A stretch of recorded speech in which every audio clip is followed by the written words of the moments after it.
Салбарын ерөнхийдөө стандарт норм дүрмийн шинжилэлт их тааруу байна гэж үл харж байгаа. За жишээ нь цахилгаан байгууламжийнхаа дүрмийг 2003 оноос хойш шинжилгээгүй байна. Альваа одоо салбарын хөгжил дэвслийн үндэс бол стандарт бас дахин стандарт. Гэтэл одоо техник технологи бол маш хурдцтай хөгжиж байна. Энэ хөгжилтэй хүл нийлүүлэн алхахын тулд бид нар одоо стандартаа шинжилж орчин үеийн болгож явах ёстой. Нэг тулгуур дээр одоо хэд хэдэн төрлийн хүчтлийн шугамыг татдаг ийм технологиг олон улс хэрэглээд олон жил болж байна.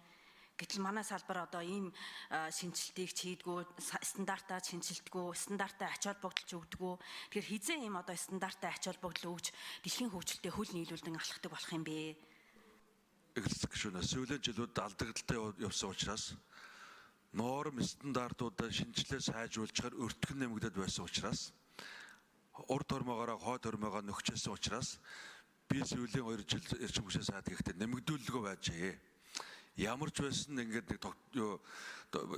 багхан шиг хөнгөлт хийгээд хязгаарлалт хийгээд энэ цаг үеийг давъя гэдэг ийм тооцоололтой явсан. Сая одоо ингээд эрчим хүчний үн тарифыг нэмэгдүүлэх биш. Бид нар өртөгтөнд төгөөлөх тухай ярьж байгаа энэ шийдвэрүүдийг гараад олон нийтээр нь харьцангуй эсэргүүцэл багтаа хүлээж авч байгаа учраас одоо бид нар үе шаттайгаар байгаа боломж их усүр санхүүгийн их усүргээд хүрээнд энэ стандартуудыг сайжруулад явна.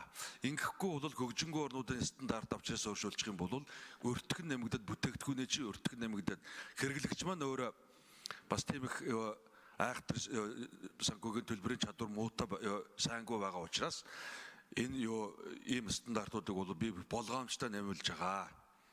Гэхдээ бид нар ямар ч байсан жилдээ нэг 20 орчим стандартыг бол шинжилж явж байгаа. Энээс илүү өргөн талаастайгаар норм стандарт санхүүгийн хүндрэлтэй алдагдaltaй байсан учраас нэмэгдүүлж чадахгүй байсныг бас зөв ойлгоосоод ийм бодлого хэрэгжүүлж байсан шүү.